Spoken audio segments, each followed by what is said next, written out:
پہلے جب سماعت ملٹری کورٹس کے خلاف جو پہلی پٹیشنز تھیں، جب اس پر سماعت ہو رہی تھی اور اس بینچ سے اٹھ کے چلے گئے تھے جسٹس سردار طارق مسعود اور ایک اختلافی نوٹ لکھا تھا، اس میں انہوں نے یہ سوال اٹھایا تھا کہ یہ درخواستیں پہلے 199 کے تحت ہائی کورٹ میں قابل سماعت تھیں، ڈائریکٹ 184(3) کے تحت قابل سماعت نہیں تھیں۔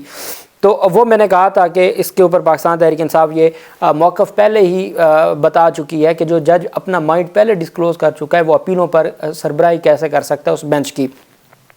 اب جو وزارت داخلہ نے اس اختلافی نوٹ کا جو ہے وہ سہارا لیتے ہوئے کہا کہ جی کیس آرٹیکل 199 کے تحت پہلے ہائی کورٹ میں جانا چاہیے تھا، لفظ سویلین کی اصطلاح بہت وسیع ہے کہ عدالت نے اسے نظر انداز نہیں کیا، اور وزارت داخلہ کی جانب سے اپیل میں موقف اپنایا گیا کہ سویلین کی اصطلاح میں غیر ملکی اور دہشت گرد بھی آتے ہیں۔ پاکستان آرمی ایکٹ کی دفعات سے متعلق پہلا اختیار ہائی کورٹ کا تھا۔ عدالت عظمیٰ میں دائر اپیل میں یہ بھی کہا گیا کہ سپریم کورٹ خود کئی بار کہہ چکی ہے کہ دیگر فورم موجود ہوں تو آرٹیکل 184(3) کے تحت کارروائی نہیں ہو سکتی۔ یہ دو درخواستیں دائر ہوئیں۔ اب ہم آ جاتے ہیں پہلا جو خط ہے، اور یہ ہمارے جسٹس اعجاز الحسن صاحب جو دوسرے نمبر پر سینئر جج ہیں سپریم کورٹ آف پاکستان کے، انہوں نے secretary committee constituted under section 2 of the Supreme Court practice and procedure act 2023 minutes of the 5th meeting of the committee held on December 7th 2023، انہوں نے جو 7 دسمبر کی میٹنگ ہے اس کے منٹس جاری کیے ہیں اعجاز الحسن صاحب نے۔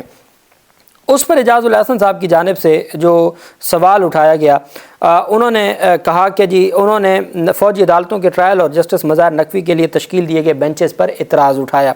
انہوں نے کہا جی 7 دسمبر کو 4 بجے چیف جسٹس پاکستان کے آفس میں اجلاس ہوا۔ اجلاس کا ایجنڈا مجھے متعدد مرتبہ رابطوں کے بعد دیا گیا۔ سویلینز کے فوجی عدالتوں کے ٹرائل کے مقدمے میں مجھے بتایا گیا کہ 7 رکنی بینچ تشکیل دیا جائے گا۔ پسند ناپسند کے تاثر سے بچنے کے لیے میرا موقف تھا کہ تمام سینئرز کو بینچ میں شامل کیا جائے۔ چیف جسٹس نے میری تجویز کو ججز کی آمادگی کے ساتھ مشروط کر دیا۔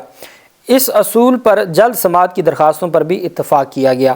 کمیٹی کی جانب سے 2 مقدمات کی منظوری نہیں دی گئی تھی۔ اعجاز الحسن صاحب کا یہ اعتراض تھا، ان 2 خصوصی بینچز کی تشکیل کو کمیٹی میں رکھا جاتا تو میں اپنی رائے دیتا۔ کون سا؟ فوجی عدالتوں کا اور دوسری جانب مظاہر نقوی کی درخواستوں کا۔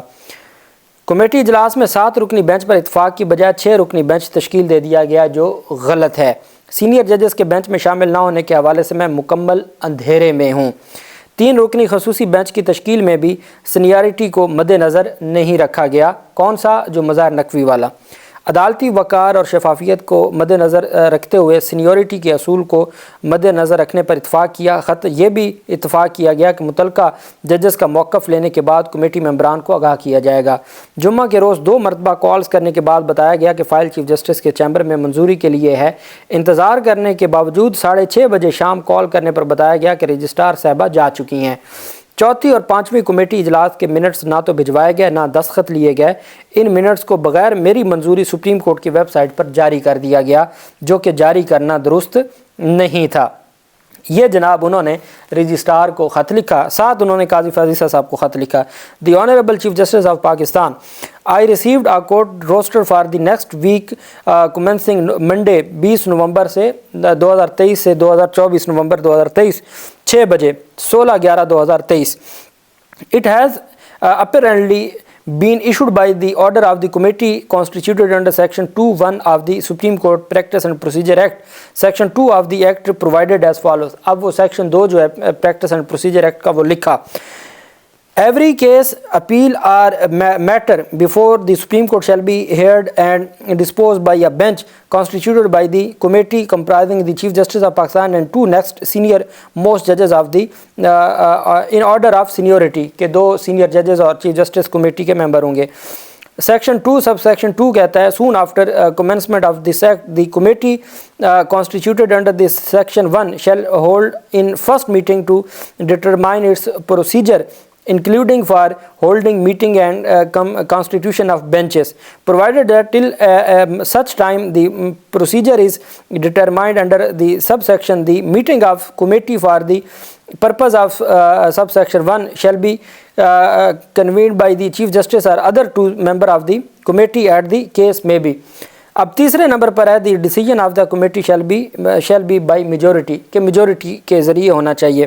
اب انہوں نے کہا کہ اگر تو آپ نے میجورٹی سے فیصلہ دینا تھا اور مجھ سے پوچھنا ہی نہیں تھا تو پھر کیا ضرورت تھی supreme Court practice and procedure قانون کی؟ ہم تو پہلے دن سے کہہ رہے تھے کہ جی چیف جسٹس کا اختیار ہے، اس میں ان معاملات کو نہ چھیڑیں، چیف جسٹس روایتی ہمارا ایک سسٹم چلتا آ رہا ہے، تو چیف جسٹس کے پاس اختیار تھا۔ اب انہوں نے کیا تو یہ قانون لائے تو تھے عمر عطا بندیال کے ہاتھ پاؤں باندھنے کے لیے، عمر عطا بندیال تو نکل گئے۔ قاضی فیض صاحب نے مشاورت کا اور قرآن و حدیث کی مثالیں دے کے اس قانون کو انہوں نے اپیلڈ کر دیا، اس قانون کو درست قرار دے دیا۔ اب جب مشاورت کی باری آئی تو وہ خود مشاورت سے پیچھے ہٹ گئے اور وہی اپنا جو ایک انداز ہے اس طریقے سے وہ بینچ کی فکسیشن شروع کر دی۔ اب اگر بینچ آپ نے اپنی مرضی سے بنانے تھے تو پھر آپ کو supreme Court practice and procedure قانون کو کیوں اپہیلڈ کرنے کی کیا ضرورت تھی؟ نہ کرتے۔ جب آپ نے کر دیا تو آپ پابند ہیں کمیٹی کے، اور کمیٹی کے مطابق ہوگا۔ انہوں نے کہا کہ جو ہماری 26/10/2023 کو میٹنگ ہوئی تھی اس میں مسٹر اعجاز الحسن، ایک بینچ تھا اعجاز الحسن، جمال مندوخیل اور محمد علی مظہر، دوسرا بینچ تھا منصور علی شاہ، مظاہر علی اکبر نقوی اور Syed Hasan Azhar Rizvi. During the said meeting it was agreed that the aforesaid benches will continue till start of winter vacation 16/12/2023۔ اس جو 26 اکتوبر کی میٹنگ میں یہ فیصلہ ہوا تھا، یہ 2 بینچ بنائے گئے تھے خصوصی، اور کہا گیا تھا کہ جی 16 دسمبر تک یہی بینچ چلیں گے، اور جو سردیوں کی چھٹیاں شروع ہونے سے پہلے۔ پھر اچانک یہ روسٹر کیسے تبدیل ہو گیا؟ پھر انہوں نے کہا جی کہ جو یہ جاری کیا گیا ہے سیکشن 2 کے تحت، اس میں نہ میرے دستخط ہیں، نہ مجھ سے پوچھا گیا ہے، نہ مشاورت کی گئی ہے۔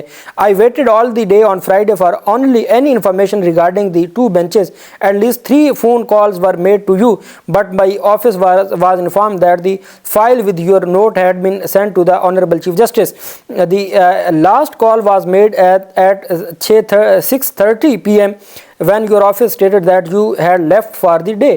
کہ جی آپ تو رجسٹرار صاحبہ کو انہوں نے کہا، قاضی فیض صاحب کو، کہ میں نے یہ رجسٹرار کو خط لکھا ہے اور میں تو جمعے والے دن شام تک بیٹھا رہا ہوں کہ جی مجھے تو کچھ بتائیں، میں جو کمیٹی کا ممبر ہوں مجھے کچھ نہیں بتایا گیا۔ As the member of the committee it is my right to and duty to ensure that the minutes reflect accurately what was discussed in the meeting. That was the points of view of the members of the committee, and if there was any difference of opinion, the minutes of the 5th meeting prepared and uploaded by you most certainly failed to do so. کہ اگر ہمارے درمیان کوئی اختلاف تھا تو وہ بھی منٹس آف دی میٹنگ میں آنا چاہیے تھا، بغیر اس میں آئے کس طریقے سے یہ سارا فیصلہ دیا جا سکتا ہے اور کس طریقے سے یہ سارا معاملہ کیا جا سکتا ہے۔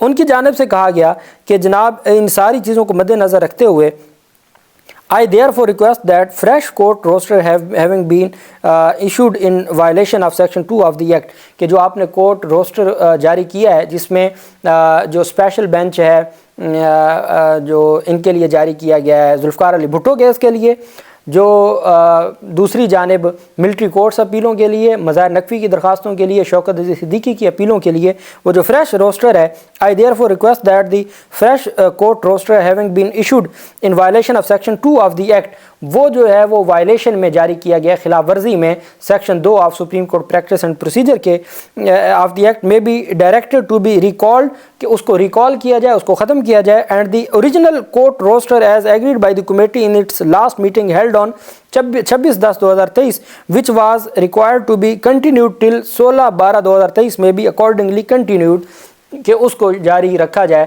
جو 26/10/2023 کی میٹنگ میں فیصلہ ہوا تھا جس روسٹر کا اس کو جاری رکھا جائے 16 دسمبر تک، اور جو نیا آپ نے روسٹر جاری کیا اس کو کالعدم قرار دیا جائے، اس کو واپس لیا جائے۔ یہ جناب والا خطوط ہیں، 2 خط، ایک چیف جسٹس آف پاکستان کو اور ایک لکھا گیا ہے سیکرٹری کو۔ ابھی اس کے اوپر قاضی فیض صاحب ہو سکتا ہے کہ جب آپ میرا یہ ویلاگ سن رہے ہوں تو تب تک قاضی فیض صاحب کی جانب سے کوئی جواب بھی آ گیا ہو، کیونکہ قاضی فیض صاحب دیر تو نہیں لگاتے اور ہر صورت ان کا جو جواب ہے وہ تیار ہوتا ہے، لیکن فی الحال ان کا جواب نہیں آیا۔ لیکن بہت بڑا سوال اٹھایا ہے، اور اگر منٹس آف دی میٹنگ میں کوئی ہیر پھیر کی گئی ہے تو یہ تو فورجری ہے، یہ تو بہت بڑا الزام ہے جو رجسٹرار کے اوپر لگایا جا رہا ہے، ایک سینئر جج جو coming chief justice of Pakistan بھی ہیں، اور میں سمجھتا ہوں کہ جس طریقے سے اور جیسے یہ بینچ بنے تھے اس پر سوال تو پہلے اٹھائے جا رہے تھے، سینئر ججز کو اس میں شامل نہیں کیا گیا تھا. پھر جو آرمی عدالتوں کے حوالے سے آپ نے انٹرا کورٹ اپیلوں پر بینچ بنایا، اس جج کو آپ نے سربراہ بنا دیا جو پہلے اپنا مائنڈ ڈسکلوز کر چکا ہے. پھر آپ نے 5 رکنی بینچ کے فیصلے کے خلاف 6 رکنی بینچ بنا دیا ہے، تو وہ 6 رکنی کیسے اکثریت لے کے آئے گا؟ تو بہت سارے سوالات ہیں جس کا جواب قاضی فاضل صاحب نے دینا ہے. لیکن جو ایک بڑی سیج سجائی جا رہی تھی بلاول بھٹو کے لیے اور باقی لوگوں کے لیے، وہ بلاول زرداری کا پروگرام تو جو انہوں نے درخواست دی ہے کہ جی لائیو دکھایا جائے، وہ بینچ اور وہ ساری چیزیں، تو وہ پہلے ہی شیر افضل مروت کے بقول وہ وڑ گیا ہے. وہ تو اب پتہ نہیں کیا یہ بینچ برقرار رہتا بھی ہے یا نہیں رہتا، چونکہ کمیٹی کے ایک ممبر نے سوال اٹھا دیا ہے، انہوں نے اس روسٹر کو جاری کرنے کے اعلامیہ کو غیر قانونی قرار دے دیا ہے. تو یہ معاملہ کس طرف جائے گا؟ جو بھی تفصیلات ہوں گی آپ کے ساتھ شیئر کرتے رہیں گے. اللہ پاک پاکستان کامیاب و ناصر ہو. بہت شکریہ. اللہ حافظ. پاکستان زندہ باد.